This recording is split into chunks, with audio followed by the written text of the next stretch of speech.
Olá, olá! É com grande prazer que estamos iniciando hoje um novo projeto Muriaé em Pauta. Essa é uma ação que chega para trazer os assuntos que são de interesse dos muriaenses. E nessa primeira edição nós vamos falar sobre saúde pública, enunciar vários assuntos relacionados a esse tema tão importante e que impacta diretamente a vida das pessoas. Desde já, então, gostaria de agradecer e dar as boas-vindas ao prefeito Dr. Marcos Guarino, Dr. Richard Duvanel e Luiz Agostini, nosso secretário municipal de saúde. É um prazer hoje ter esse espaço para a gente poder conversar, dialogar, dar voz mesmo à população muriaense. E hoje, vamos tratar de saúde pública, que é muito importante e que impacta diretamente a vida das pessoas. Eu gostaria, então, de dar as boas-vindas a vocês. E mais do que dar as boas-vindas ao senhor, doutor Marcos, eu gostaria de parabenizar por esse espaço, por tudo aquilo que o senhor tem desenvolvido até aqui e principalmente pela ideia de poder abraçar a população, de chegar ainda mais perto dessa forma. Parabéns, vai funcionar e está dando muito certo, a gente está gostando muito de ver. Muito obrigado. Então, nesse primeiro bloco, a gente já gostaria de falar com o doutor Richard Duvanel, que já está aqui a posse, nos aguardando, e vamos tratar de um assunto que certamente é do interesse de todos que utilizam o serviço de unidade básica de saúde. Então, a gente gostaria de saber, primeiro, doutor Richard, como é o atendimento médico na atenção primária, ou seja, nos postos de saúde? Primeiro, eu queria agradecer, pelo convite de estar aqui falando sobre um tema que eu sou apaixonado, e gosto muito e lido com isso a minha vida inteira. Apesar de ter uma formação de ginecologia e obstetrícia, medicina de família e comunidade, faz parte de uma outra formação e hoje eu coordeno o núcleo de atenção primária da faculdade. Com isso eu lido com isso o tempo inteiro. A gente está com os alunos aí rodando. E o que é o atendimento do médico de família e comunidade? É um atendimento de cuidado. Cuidado de quem? Cuidado de gente, cuidado de pessoas.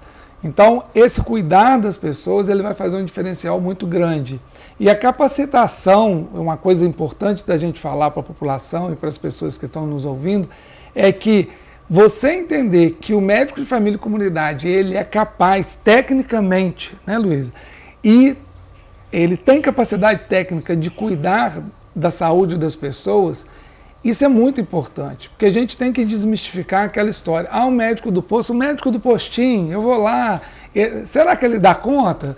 Será que ele atende? Será que ele cuida de verdade? E na verdade ele cuida, ele cuida de verdade. Quando a gente tem uma formação em medicina, a primeira coisa que a gente é um médico generalista, Marcos? A gente forma como médico de cuidar de todo mundo.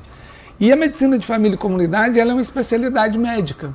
E a gente tem alguns especialistas na rede, a gente queria que tivesse todos, mas aqueles que não são, na função de ser médico de família e comunidade, ele está ali para atender todo mundo, desde a criancinha até o idoso, e passando pela gestante, passando com quem tem problema de coração, e passando com quem tem problema de rim, é para atender todo mundo. Então a comunidade entender isso, as pessoas entenderem que ele tem capacitação técnica, que ele dá conta de cuidar de você, isso é muito significativo.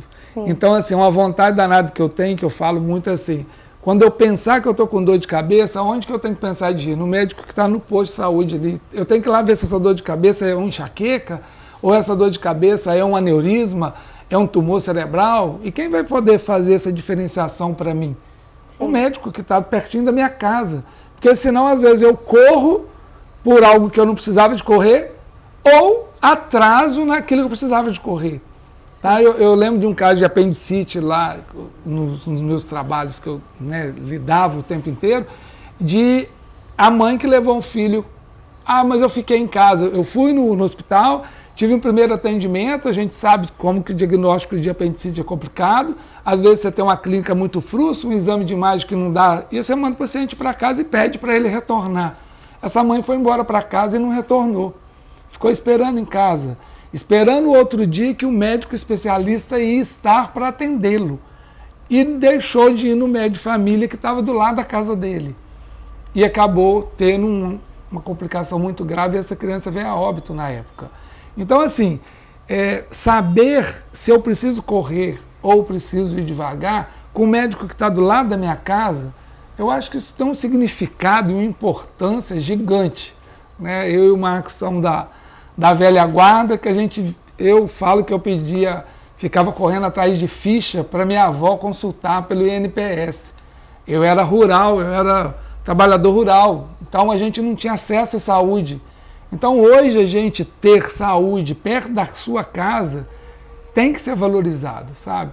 Com Então, certeza, tudo fica mais próximo, né? E é esse primeiro contato mesmo, a gente entende um pouco mais, a gente consegue, fica mais prático, né, doutor Marcos? A gente poder chegar e consultar, precisa de um primeiro atendimento, é o lugar mais fácil da gente correr. Ih, já consultei muito em posto e faz toda a diferença mesmo. Ultimamente, até pouco tempo eu também tive uma consulta, né? Estava precisando com urgência, foi o primeiro contato.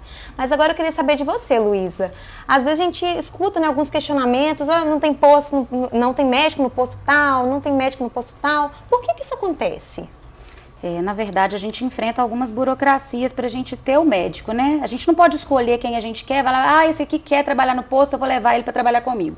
A gente, enquanto setor público de prefeitura, né, a gente tem regra para cumprir. Então, a gente precisa de respeitar um processo seletivo, né? E, às vezes, esse processo está no prazo do médico, ele tem 5 dias para me dar uma resposta, se ele vai participar ou não, né? Ele, às vezes, espera os 5 dias para me contar que ele não vai, e aí, nesses dias, são dias úteis, atravessa um feriado, né? Para além disso, a gente ainda tem um vazio assistencial. Não é sempre que a gente encontra um profissional médico que queira cumprir 40 horas, disposto a entrar na medicina de família e comunidade, que é um lugar de troca, né? É um lugar onde ele precisa de ser acolhido pela comunidade, né? E a comunidade precisa de fato, e ele também tem que acolher essa comunidade.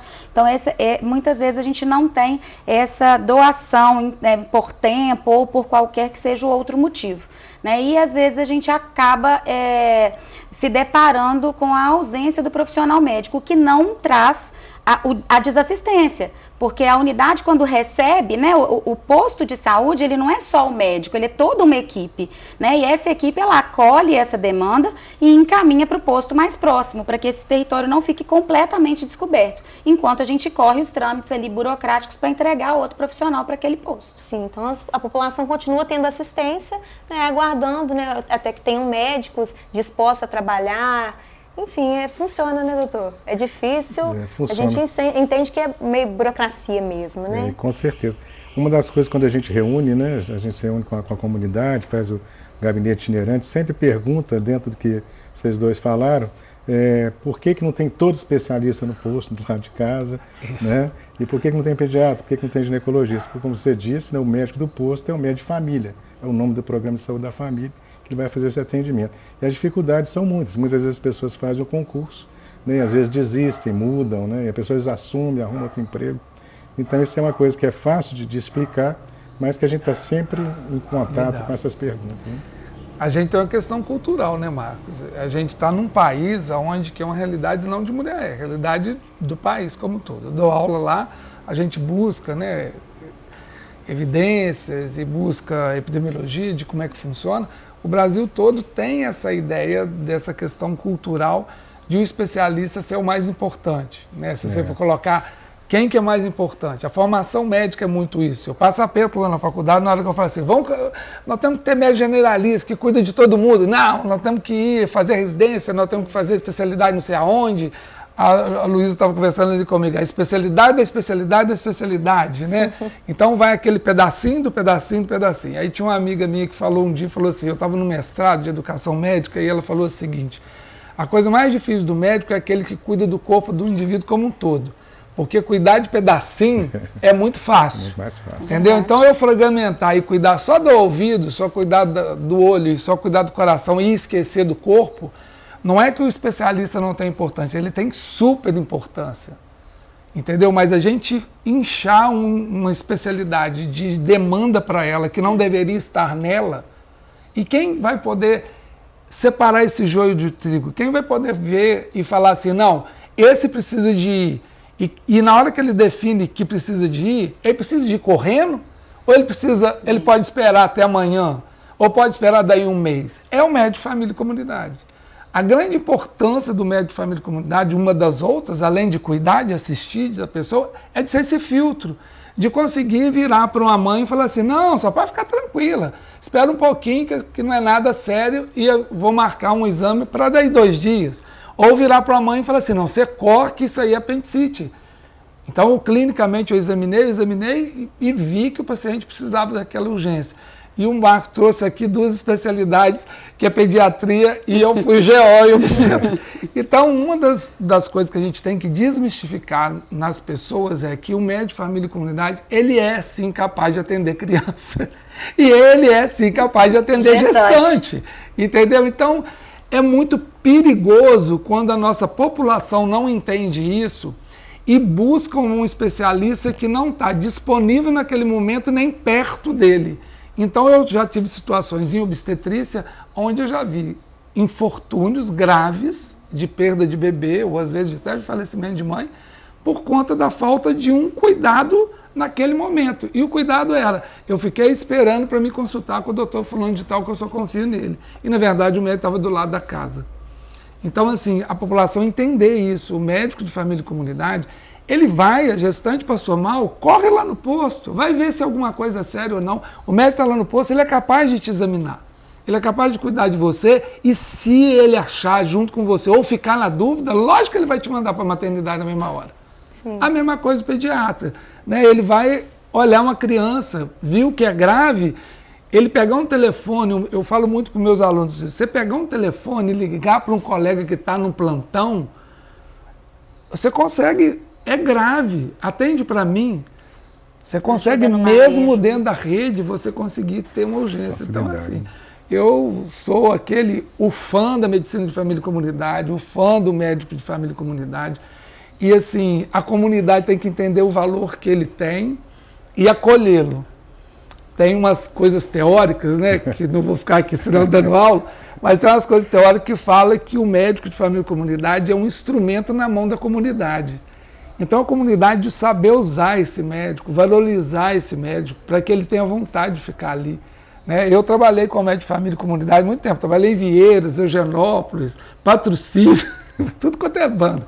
E era assim, você atender 40 pessoas no posto de saúde, numa comunidade que você ama e que te acolheu, é uma coisa.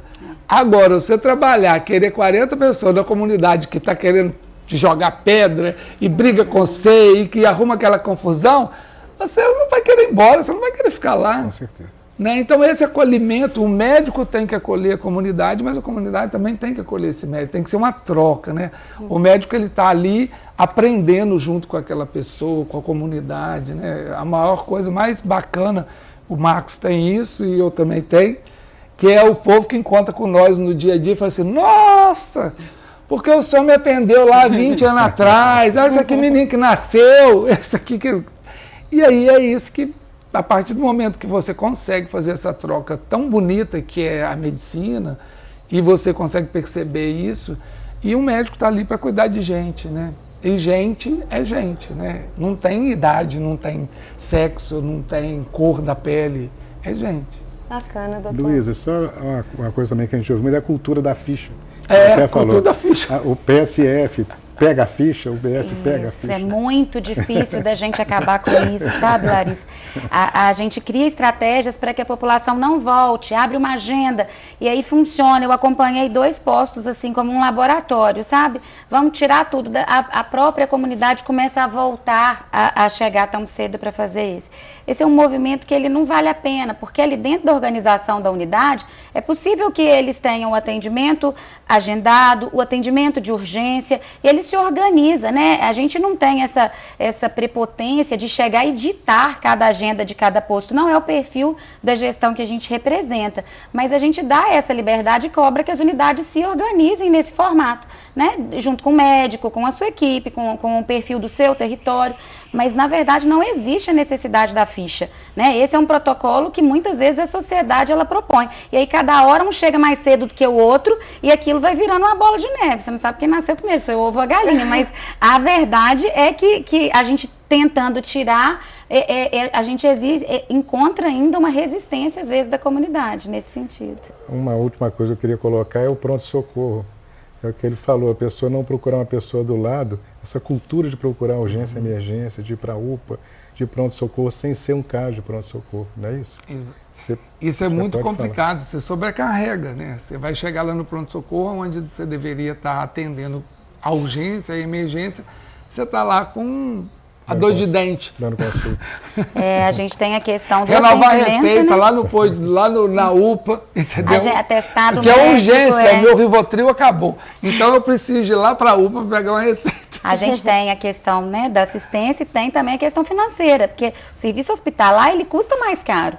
O dinheiro público é um só. Então, se eu uso ele mal para uma coisa, ele vai faltar depois para outra, né? E é a gente que está usando, né? É como a gente... Informações importantes, gente. Aprendi muita coisa com vocês, hein? E tem muita coisa para poder aprender. Eu quero agradecer a vocês, são informações muito importantes. Muita coisa eu aprendi aqui com vocês hoje e eu tenho certeza que a população muriaense também pode entender um pouco de como funciona, né, tudo isso, os trâmites, né? São bastante coisas.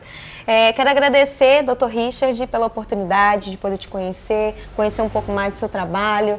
Achei muito bacana a sua visão, toda essa visão sensível mesmo, né? De como funcionam os postos de saúde. Foi um prazer te conhecer. Eu que agradeço, né, a oportunidade, o Marcos, por ter convidado, Luísa, que é minha companheira de longa data, os dois, né?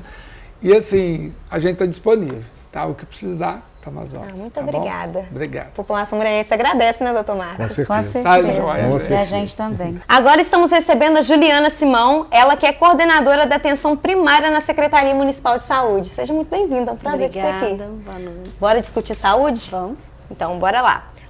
Estão sendo implantadas novas ações, né, nos postos de saúde com o objetivo de reduzir as filas e estão tendo também serviços como lavagem de ouvido e teste de vício, por exemplo. Fala um pouquinho pra gente. Então, isso aí é uma das implantações que nós vamos começar nas unidades, até mesmo para ajudar o próprio usuário quando chega na UBS procurando esse serviço. Porque a gente sabe que muitas das vezes ele procura esse serviço e vai, né, à procura de um especialista para ser atendido. E nós vamos estar capacitando todos os médicos das unidades para que possa ser resolutivo nesse momento já dentro das unidades. E agora falando sobre obras, né, no momento são 8 unidades básicas de saúde, totalizando 10 UBSs reformadas até o fim do ano. Algo que não acontecia há muito tempo. Cita pra gente aí, quem fala, o doutor? Nós herdamos muitos postos em estado muito precário, né?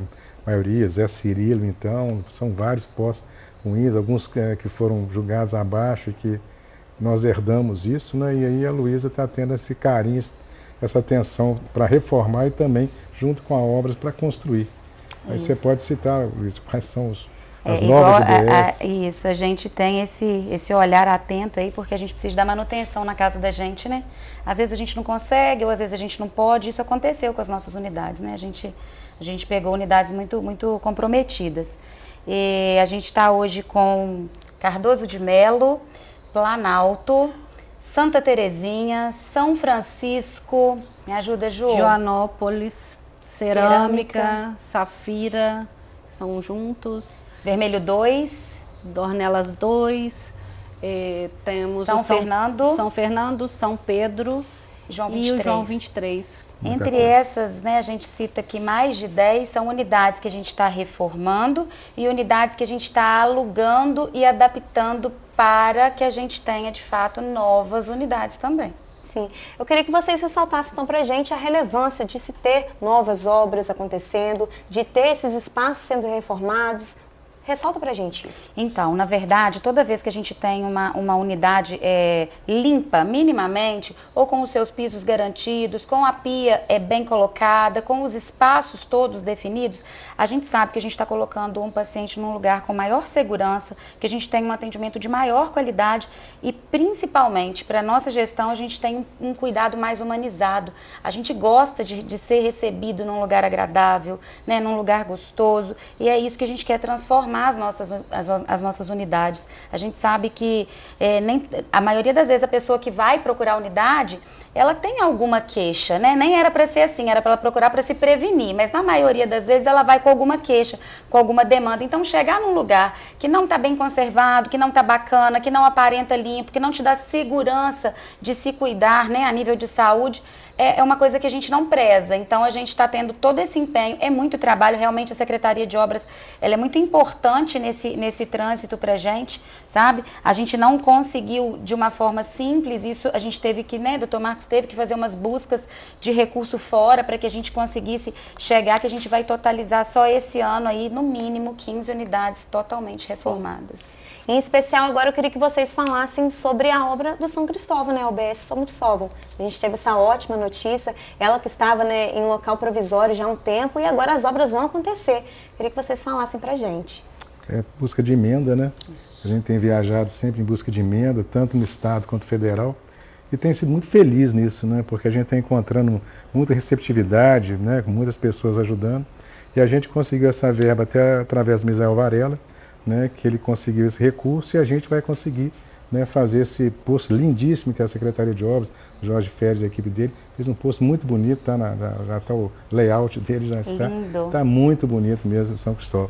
O do Inconfidência também já está encaminhado, né, e a gente vai aos poucos refazendo tudo isso. Alguns ainda estão dependendo do Estado, né, ainda está a Bruna tem acompanhado lá para a gente, e caindo o recurso a gente reforma. Isso, né? Já que o orçamento do município não comporta tantos investimentos, né? A nossa extensão de unidade de postos, né, ela é muito de quantidade de unidade básica de saúde é muito grande. Então é impossível que o município sozinho reconstrua ou construa ou dê a manutenção sozinho, né? É muito dinheiro. A gente aqui em toda a Redondeza é o território que mais tem unidade básica de saúde, né? Sim. A gente tem uma cobertura invejável para todo o território da nossa micro-região de saúde. Sim. Juliana, você queria pontuar alguma coisa da sua área de atuação? Só deixando também, né, que nessas unidades que nós estamos reformando, a gente deixar aí que estamos implantando para a população, né, doutor Marcos também esforçando muito para ajudar a população, a UBS do São Pedro, que serão implantadas novas 4, né, será o São Pedro, João 23, Dornelas 2 e o Vermelho 2. Né, que hoje nós vamos, a partir do mês que vem, né, Luísa? A população já poderá contar com essas novas 4 unidades. Sim, então a população já pode ficar feliz, comemorar. Ao invés de 31, né, depois de tantos anos nesse número de 31 unidades, seremos 35. Isso aí, o São Pedro é uma reivindicação antiga, né? Muito antiga. O Vermelho 2, um merecimento, né? É uma população grande. A gente fez ali uma medida provisória, mas agora foi de fato bem interessante. A gente entende a importância desse tipo de obra, né, doutor Marcos? Queria que o senhor falasse, como é que fica o coração? Fica feliz, satisfeito? Com certeza, né? Com certeza que o objetivo da administração é atendimento de qualidade. A gente vê que a Secretaria de Saúde está empenhada nisso, a equipe está toda afinada mesmo, e nós estamos colhendo resultados cada vez melhores, né? Que depois nós vamos falar sobre os prêmios que receberam, todo esse trabalho que está sendo muito bem feito pela nossa equipe aí da saúde, com a Luísa à frente aí. Muito bom, gente. Juliana, eu quero te agradecer, foi um prazer te ter aqui. Espero que volte mais vezes, a gente ainda tem muito assunto para debater, né? Muitas obras a serem feitas, muita coisa para poder entregar, né, Luísa? Vai ser excelente ter novamente aqui. Muito obrigada, viu? Obrigada. Nós estamos recebendo agora a coordenadora de imunização da Secretaria de Saúde, Thaís Jabor. Seja muito bem-vinda, Thaís, é um prazer te ter aqui. O município vem realizando vacinação itinerante em diversos locais da cidade, com o objetivo de levar vacinas para mais perto das pessoas. Quais as vacinas que estão disponíveis, né, no serviço de vacinação itinerante? Então, a gente criou esse serviço justamente para levar até a população a vacina de Covid e da gripe, porque as outras vacinas de rotina já tem nas UBSs, né? Então, como a de Covid estava centralizada lá na central de imunização, a gente quis ir em cada bairro para levar essa vacina para as pessoas que realmente não podem ir até lá. Sim. Além disso também acontecem, né, ações em escolas, empresas. Eu queria que você falasse um pouco para a gente como funciona tudo isso. Sim, então a gente está com uma programação bem legal do PSE de escolas. A gente está indo em cada escola municipal fazer a vacinação e também em escolas estaduais que abriram as portas para a gente.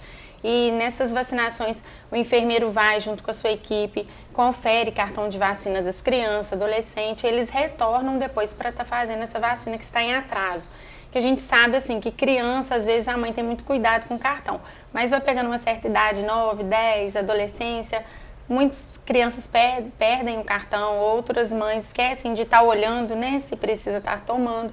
Então a gente está indo nas escolas, conferindo os cartões para ver qual a criança que precisa realmente da vacina e está imunizando essa criança. E a gente tem também essa vacinação itinerante. Vou explicar um pouquinho como ela está acontecendo. A gente está indo em cada bairro, né? A gente iniciou em agosto, vai até final de dezembro, todas as semanas, uma vez por semana. Aí a gente vai, escolhe um ponto estratégico daquele bairro e leva essa vacinação. Inclusive, se vocês quiserem saber qual o bairro, né, que a gente vai estar indo próximo, ou quiser saber o bairro, pode perguntar aí que a gente responde né, em cada bairro que a gente vai estar indo, que já tem um cronograma montado até o final de dezembro. Então, a gente quer uma cidade mais protegida, né, mais imunizada, é por isso que a gente está indo até as pessoas, que a gente sabe da dificuldade mesmo dessas pessoas. Onde a gente consegue buscar essa informação? Eu vou diretamente no posto? Tem alguma rede social onde a gente consiga entrar em contato? Então, a gente tem a rede social da Secretaria de Saúde, a gente tem da imunização também, Central de Imunização. Mas, assim, todos os funcionários estão treinados já, né, para dar essas informações. Pode estar ligando lá para a vacina, indo lá também. A gente sempre está divulgando também os próximos locais, para a população estar ciente onde vai ser para estar indo buscar essa dose. Sim, a gente sabe, né, que teve uma queda, né, no índice de vacinação, né, das crianças, e no ano de 2023 começou a subir. E Muriaé teve um papel importante nisso também. Verdade. Eu queria que você falasse um pouco sobre isso, qual que é a relação da família também. Sim, então, com o Covid, né, diminuiu bastante essa procura da vacina, né? Por conta da vacinação do Covid, muito se falou, muita fake news, muitas opiniões, então acaba que prejudicou muito a cobertura vacinal das vacinas de rotina.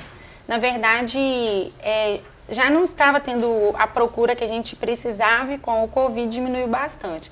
E aí a gente entrou num trabalho assim, muito importante, a gente realizou um monitoramento de criança a criança, conferindo cartão, os postos fazendo uma busca ativa bem acirrada todos os meses, e com isso, assim, a nossa meta estava 40%. Hoje a gente está com uma meta de 98% de crianças vacinadas. Importante. Então a gente, assim, fica muito feliz, né, saber que a criança está imunizada, está protegida da doença, que o nosso objetivo é esse. Larissa, e o que rendeu aí é premiação pelo Ministério Público, né? E pelo Ministério da Saúde também, né? Com o reconhecimento desse trabalho no município de Muriaé. E as salas de vacina, todas equipadas? Todas têm câmara fria, tá tudo dentro das normas exigidas. A gente até recebeu fiscalização agora, a gente só teve elogios mesmo da equipe da regional, parabenizando a gente pela estrutura, pelo trabalho que vem sendo feito. A gente fica muito feliz com isso. Está levando para a população uma saúde mesmo de qualidade. Então a família pode ficar despreocupada, não tem que ficar preocupada se não vacinar, né, doutor? É verdade. Tem que vacinar. Tá, então vamos fazer um apelo? Não, pelo pessoal de né? casa? Isso aí, gente. O posto, vacine seu filho, Isso a gestante tem que vacinar. Sim, Isso e a vacina é desde o nascimento até o idoso, a gente tem vacina para todas as faixas etárias. Queria até aproveitar a oportunidade que a gente está indo nas empresas também. A gente já foi em 2 bancos, a gente já foi na Consulplan, na Vidraçara e Muriaé. Então, assim, se tem uma empresa com muitos funcionários, quer que a gente leve vacinação, pode ser de rotina, de campanha, só tá agendando, a gente marca e vai lá e leva a nossa equipe. É importante, porque às vezes a vida é tão corrida, né? A gente acaba arrumando desculpas para não fazer. Então verdade. É interessante essa ideia de levar vacinação, né? Não pode fugir, né, doutor? Com certeza, não pode. Muito bom. Eu quero muito te agradecer por estar aqui com a gente hoje. Você quer pontuar alguma coisa? Não, só mesmo agradecer que todo o trabalho que a gente empenhou em fazer, eu sempre tive o apoio do Dr. Marcos e da Luísa. Isso é muito importante, né, para a gente estar avançando. Quando a gente tem assim, um livre-arbítrio de fazer aquilo que a gente precisa, é importante, eles abraçam a ideia com a gente, então tá bem bacana o trabalho, saber o reconhecimento que a gente tem, as metas que a gente atinge, isso é muito importante. Bacana, muito obrigada. Foi um prazer te conhecer e ter esse bate-papo bacana. Obrigada. Agora quem está aqui com a gente é Fabiano Oliveira, ele que é chefe do setor de regulação, controle, avaliação e auditoria da Secretaria Municipal de Saúde. Seja muito bem-vindo. Obrigado. É um prazer te ter aqui. Prazer. Nós vamos falar sobre a demanda de especialistas e também sobre os mutirões de cirurgia, especialmente de catarata que vem sendo feitos. Fala um pouquinho pra gente? Falo, claro. Falar de especialista é bom sempre estar lembrando, né, a dificuldade que nós estamos, que a rede está tendo, né, para Volta lá. Falar de especialista, é bom lembrar que a dificuldade do médico querer trabalhar no SUS, né? Nas reuniões que sempre tem com os secretários, né, é uma reclamação de todos. Isso é uma fala comum, né, da falta desse especialista. Mas aí nós vamos nos adaptando, né, com parcerias, né. Hoje nós contamos com mais de 15 especialidades na rede. Tá? Recentemente nós firmamos um contrato com a Unifaminas, que nós aumentamos não só o quantitativo de consultas ofertadas, mas também o número de especialistas. E sobre os mutirões, né, o ano passado nós fizemos 2 mutirões de catarata. O primeiro mutirão aí com 99 pacientes, que foi todo com recurso próprio, tá? E mais 10 cirurgias de pterígio, que até então não tinha feito ainda no município. No segundo semestre, com emenda parlamentar, nós fizemos mais 299 cataratas e 23 cirurgias de pterígio. Quanto às cirurgias, né, nós tivemos duas frentes. Uma, no início de 2021, é uma parceria com o Hospital São Paulo, a negociação. Nós conseguimos algumas cirurgias, né, até hoje aí foram 74 cirurgias gerais, né? Muito pouco ainda para a nossa demanda, mas é um avanço, né? Até então nós não tínhamos conseguido nada. E um recurso foi passado com dinheiro da Câmara dos Vereadores, né? Nós fizemos 10 cirurgias de angioplastia cardíaca e 53 cirurgias gerais, né, que ainda está sendo feita. Faltam aí, acho que 9 cirurgias para encerrar esse processo. Só comentar que ele traz aqui, esse recurso foi do ano passado, foi um valor que foi repassado no ano passado, sim, né, e o município até hoje faz. Então, assim, a gente depende, né, enquanto secretaria, do prestador realizar o procedimento cirúrgico, né? Enquanto setor de coordenação desses serviços, a gente não consegue realizar e entregar o produto final, que é o serviço cirúrgico. A gente precisa de negociar, né? De aguardar as agendas, né, Fabiano? Que não são assim tão simples como os pré-operatório, que sempre demanda tempo, né? É uma dificuldade, às vezes o paciente ele faz a primeira consulta, e aí demora a trazer para a gente o pré-operatório, para a gente estar fazendo os agendamentos, né? Mas é o nosso desafio, né? Como é que funcionam as filas, só para a gente poder entender? As filas, nós temos hoje as filas de cirurgias, né? Que é dentro do sistema do SUS-Fácil, do SUS, né? E o município, desde 2021, adquiriu um sistema, tá? E aí, antigamente não tinha, todo posto tinha uma sua fila. Para a gente levantar a demanda, tinha que ligar para todos os postos, né? Hoje nós temos uma ferramenta, e aí nós temos uma fila única, né? E aí nós temos fila de consulta, de exame, facilitou muito o nosso trabalho, nossa tomada de decisão. Sim. Queria só contar um pouquinho de como que é hoje, assim, eu tenho muito orgulho desse processo, de ter participado, né? O Dr. Marcos ainda era secretário nesse momento, quando institui e traz esse programa. Isso é a informatização do serviço de regulação, de controle, né? Que é o que a regulação faz, controlar isso. Então, antigamente deixava o papel, aquilo entrava numa pasta. E aí um dia trazia a pasta e fazia o cálculo, sempre foi assim. Hoje a gente tem uma fila única. Quando você vai no posto e pede uma especialista, né, ela já vai colocar aquilo lá e quando sair a vaga, ela vai imprimir aquilo e vai entregar lá na sua casa. Então, é tudo informatizado, a gente tem uma transparência desses dados e a gente consegue prestar conta para a sociedade dessa transparência, né? E a gente já colhe bons frutos hoje desse sistema que dá uma fila só o direito para todo mundo igual. Quando é inserido na fila, você tem a classificação de risco do paciente, é inserido na classificação, essa fila é ordenada por classificação e ordem de chegada. O sistema não só facilitou a questão dos nossos controles de fila, mas também a operacionalidade dos processos internos. Muito planilhado, hoje o sistema, a marcação automática, facilitou muito. Interessante. Nessa busca por especialista, o consórcio ajuda muito mesmo. Sim. Bem lembrado, doutor Marcos. O consórcio ele atende muito da nossa demanda, né? Como a gente é um município grande consorciado, né? O maior deles, a gente acaba conseguindo muita parceria com eles no sentido da gente direcionar as nossas necessidades. Vou dar um exemplo. Muitas vezes a gente observa que um neuropediatra, né, um psiquiatra infantil, uma especialidade que a gente não tem muito para poder contratar, e aí eles ganham melhor quando eles trabalham em outro lugar particular sem ser pelo SUS, a gente percebe que quando ele vem para prestar um serviço para o consórcio, ele vem mais animado, porque ele vem atender mais gente, sem ser só o de Muriaé, vem de Muriaé, mais 20 municípios que trazem seus pacientes até aqui para serem atendidos.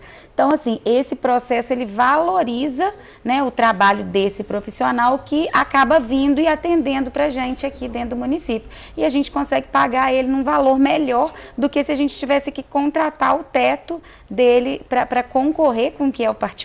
Né? O consórcio também, só para fortalecer a fala, além de buscar isso, nos dar novos especialistas, a gente consegue negociar um montante melhor de consultas. Né? Recentemente nós fizemos aí com 2 linhas de cuidado e 2 especialidades aí, que está sendo um sucesso, né? Fila parada, e com a negociação aí, com a parceria, conseguimos alavancar muito nossas filas. A gente sabe que a demanda de serviço aumentou bastante e mesmo com as filas ainda grandes, né, a gente tem visto melhorias. Larissa, outro dia a gente conversando, eu fiz uma brincadeira com o Fabiano. Você já viu alguém ficar na fila de um caixa eletrônico que não dá dinheiro? As pessoas só vão para alguma fila quando elas sabem que o serviço existe. Isso. E hoje os nossos serviços estão cheios e as nossas filas também, porque graças a Deus a gente tem conseguido entregar serviço para a nossa comunidade. Então isso é normal do processo do SUS. O que a gente precisa é que a gente tenha controle sobre essa fila, sobre o tempo de espera dessas pessoas, que elas sejam triadas, que seja vista necessidade de urgência sobre a outra, né? E esse trabalho a gente tem feito. Então a gente vai conseguindo, né, gerenciar a fila vai sempre existir, ela é um processo de controle para acessar o sistema. A população consegue ter toda a assistência que necessita até que seja feita a operação. Sim, a cirurgia. É importante também falar, assim, hoje os planos de saúde também estão muito onerosos, então esses pacientes estão migrando para o SUS, né? Nós estamos também com um problema aí do estado, como é que chama? Do IPSENG, né, que está com dificuldade do paciente acessar o serviço por ele, onde que vai, migra para o SUS. E o SUS vai absorvendo todos esses pacientes, né? E aí nós vamos trabalhando muito sério, né, com muita cautela. Quando a gente levanta as filas para a gestão, Luísa, Dr. Marcos, é uma preocupação e onde as ações são feitas, né? Através de parceria com o consórcio, através de emenda parlamentar, através de recurso próprio. Então hoje nós aumentamos o quantitativo de endoscopia, por exemplo, né, em 80%. Nós diminuímos a fila de ressonância, que era de 25 meses em média, e agora está sendo em torno de 2 meses, né? Isso dá um total de 88% de diminuição no tempo de espera. Vou até interromper, porque eu acho esse dado é um dado que me alimenta, me faz ter vontade de sair de casa para trabalhar. Uma pessoa esperar 2 anos e 2 meses, e 3 meses, e 1 mês, para fazer uma ressonância, e ela agora, com uma fila única, ela ter, esse dado ele é palpável, ele é concreto, ele é visual, a gente tem isso para comprovar. Ele esperar 2 meses, no máximo 4 meses, sabe? Isso é muito satisfatório, é o que a gente quer realmente para o lugar onde a gente vive, né? Quando você falou em plano de saúde, muitas das vezes agora os planos, as pessoas pagam quando utilizam. Sim. Uma parte. Então, quando chega no exame que é caro, ele vai para o SUS. Ele paga o plano de saúde, mas na hora... Coparticipação. Como vai ficando caro, a coparticipação, né?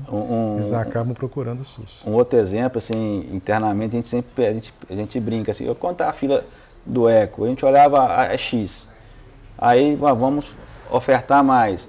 Aí passava um mês, X, a mesma quantidade, parece que não fez nada, né? E nós fizemos aí, nós aumentamos a oferta do eco em mais de 200%, né? Isso é um número importantíssimo. A gente olhar e a fila quase não diminui, né? A demanda é muito alta. Porque a demanda veio aumentando. Nas nossas reuniões, né, que eu participo e conjunto com gestores, isso é uma fala constante, né? E até com prestadores também, como aumentou a demanda, né? Pós-pandemia, a população que está envelhecendo mais, né? Então, assim, gera um absurdo de demanda. foi o Frank, que é diretor da GRS, é uma fala que ele fala, né? O recurso do SUS é limitado, a demanda não é ilimitada, né? E aí são os nossos desafios, infelizmente, com o Dr. Marcos e a Luísa, nós temos conseguido bem sucesso nessas ofertas aí. A gente pôde, né, presenciar, está podendo presenciar o trabalho incansável de vocês. Né? Aproveita esse espaço para poder parabenizar, porque a gente tem visto mesmo que vocês estão lutando, está dando sangue para fazer dar certo e está funcionando. Isso é muito bom, a população consegue ver isso. Você olha para a população, você vê gratidão. Você percebe que as coisas estão realmente funcionando. Eu acho que isso dá prazer, né, ao trabalho.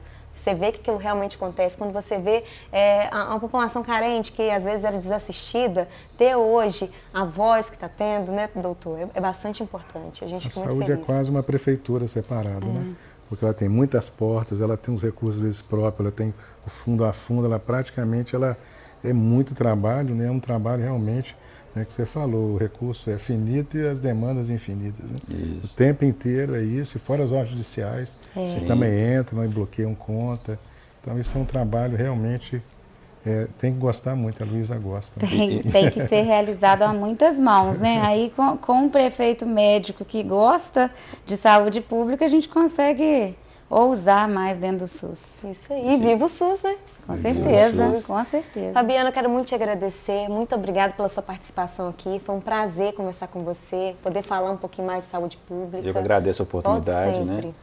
Foi um prazer. Obrigada. O negócio está ficando bom demais aqui, hein, doutor? Tá gostando? Muito produtivo, né? Muito bom. Muita informação. E para essa etapa, então, da nossa conversa, nós vamos receber o veterinário Igor Orlando, que é coordenador do Centro do Controle de Zoonoses, e também a Cláudia Moreira, que é referência técnica da Junta Reguladora da Rede de Cuidados da Pessoa com Deficiência. Primeiramente, eu quero agradecer a vocês por ter aceitado o nosso convite, estar aqui com a gente, debater assuntos tão importantes, falar de saúde pública, que é muito importante, né, doutor? Muito obrigada, gente. A gente agradece. Nós que agradecemos. Primeiramente, vamos conversar com o Igor Orlando, né, sobre o CCZ, Centro de Controle de Zoonoses, para a gente saber um pouco mais sobre a importância, né, desse serviço, que esse serviço tem para a população mesmo. Fala um pouquinho para a gente, Igor. O Centro de Controle de Zoonose tem o principal objetivo, né, controlar as zoonoses, que são as doenças entre os animais e os seres humanos. Então, assim, atua diretamente com a saúde pública, não só dos animais, mas das pessoas também. Então, por isso é bem importante. Lá a gente também faz o controle populacional de animais de rua, né, faz o tratamento de diversas doenças de animais de rua. É basicamente isso mesmo. Sim. A gente teve há pouco tempo também a vacinação, né, que todo ano é feito com os animais. Sim, a vacinação para o controle de raiva, né? A gente também faz, em parceria com o IMA, um trabalho de controle de raiva na zona rural também, através do controle da raiva nos morcegos, que também é um trabalho bem importante. Sim. Quando a gente fala, né, do animal, as pessoas não entendem, né, como saúde pública. Qual é a importância, Igor? Eu queria que você falasse para o pessoal entender. A gente tem diversas doenças, né, que os animais podem transmitir para a gente. Tem raiva, hepatite, febre amarela, algumas sarnas, né, sarna sarcóptica, tem também a febre maculosa, né. Então, assim, é uma gama muito grande de doenças que pode afetar a nossa saúde. Sendo que a raiva mata, né? A raiva mata. É importantíssimo vacinar o animal, né? Com certeza. Uma coisa que sempre perguntam assim também é os animais na rua, recolher o animal, o CCZ não é o local adequado para isso. Explica realmente o funcionamento do CCZ, que as pessoas acham que todo cachorro que está solto na rua deveria não estar solto e ir para o CCZ, não é isso? Lá a gente faz o recolhimento, né, de cães que são agressivos, né, que vão trazer algum problema para a população. A gente também faz o controle, né, dessas doenças. Então a gente pega animais doentes, lá é para tratar o animal doente, que depois que ele é recuperado, a gente faz a castração para o controle populacional e devolve para o mesmo lugar onde que a gente pegou. É o primeiro atendimento, então, da recuperação desse animal? A gente recupera, castra e devolve no mesmo local. Sim. Salvo aqueles casos que o animal é agressivo, não pode voltar, né? Aqueles animais também que sofrem um abandono, maus tratos. E aí a gente tem uma feirinha de adoção, né? Coloca eles para adoção, que é muito importante também. Sim, então assim, quando você encontra um animal em situação de rua e ele está com algum tipo de problema, de doença, e vocês pegam ele, faz esse primeiro atendimento e depois, quando não tem pra onde ir, vocês fazem apelação para alguém doar. Sim, ele fica lá para o tratamento, aí recuperou, passa pela castração, recupera, né, faz o pós-operatório da castração, a gente coloca esses animais para adoção, e aí os que não são adotados, que podem voltar para a rua, a gente devolve no mesmo local. Os que não podem ficam lá esperando uma adoção e ficam nos nossos cuidados. Para isso a gente pede, né, doutor, que a população entenda a necessidade, acolha um bichinho de rua, né, dê preferência para adotar mesmo, porque precisa, né, Igor? Porque é tão triste, né, você encontra um animalzinho lá na situação de rua. E todo dia tem abandono de animais. Sim, e não tem como acolher todos eles, a vontade é grande, né, Igor? A vontade é muito grande, mas infelizmente não tem como. A gente ficou sabendo, né, que chegou recurso para o CCZ, que vão ter reformas por lá. Conta pra gente o que vocês estão pretendendo, o que está acontecendo. A gente está muito feliz, né, com esse recurso que chegou. A gente, hoje mesmo já aconteceu o processo de licitação. Então, assim, vamos fazer alguns setores que não existem lá, né? Vamos fazer o setor de maternidade, setor para filhotes. Então, assim, eles vão estar separados. A gente também vai fazer um gatil, né, para atender também não só os cães, mas os gatos também. E tem outros setores que vão passar por reforma, o centro cirúrgico, que também, né, agora a gente fez a compra de vários equipamentos que são muito importantes para a gente controlar, né, ter uma segurança maior, um bem-estar melhor desses animais durante a cirurgia. Né? Então, assim, aparelho de ventilação mecânica, monitor multiparamétrico, a gente nunca teve isso e agora a gente tem. Então, assim, está fazendo uma grande diferença já no atendimento desses animais. Bacana, Igor. E assim, se eu quiser adotar um bichinho, como é que eu faço? Consigo entrar em contato com vocês? Quando acontecem as feiras? Você pode tentar entrar em contato através da página do Instagram, pode também pelo nosso telefone ou pode ir lá, né, escolher um bichinho. A gente recebe as pessoas lá, mostra o termo de adoção, que é muito importante, né? Tem toda a responsabilidade que o tutor tem que ter com aquele animal.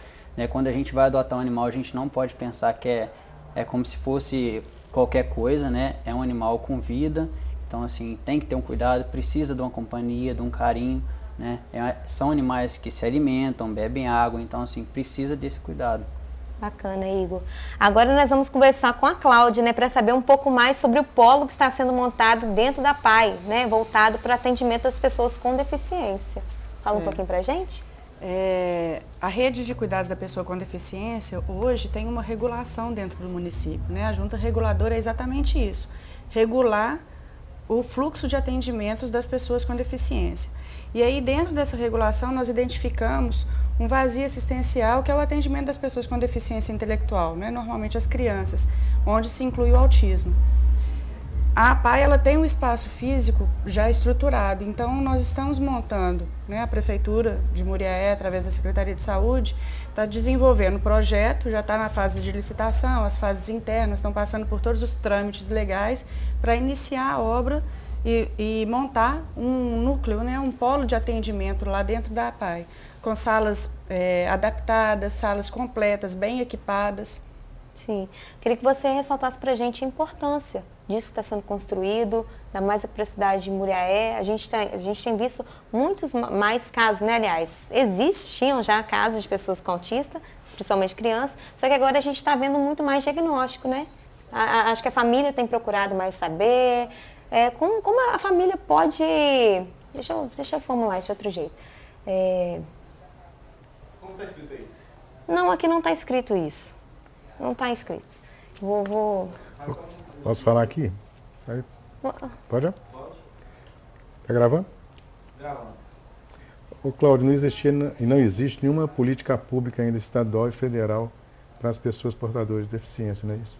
E o município saiu na frente montando esse ambulatório, fazendo todo o atendimento, principalmente para o autismo, para as pessoas, para as crianças com deficiência. Não é isso? E como é que está o movimento lá no SESC? Como é que está funcionando essa unidade? Há cerca de 1 ano e meio atrás, doutor Marcos, a gente começou a regular esse fluxo. E o tempo de espera para as crianças iniciarem o tratamento era de mais de 2 anos, para pelo menos passar por uma avaliação com a equipe multidisciplinar. E isso incomodou demais tanto, né, a própria junta reguladora, a Secretaria de Saúde, quando tomou conhecimento disso tudo que estava acontecendo.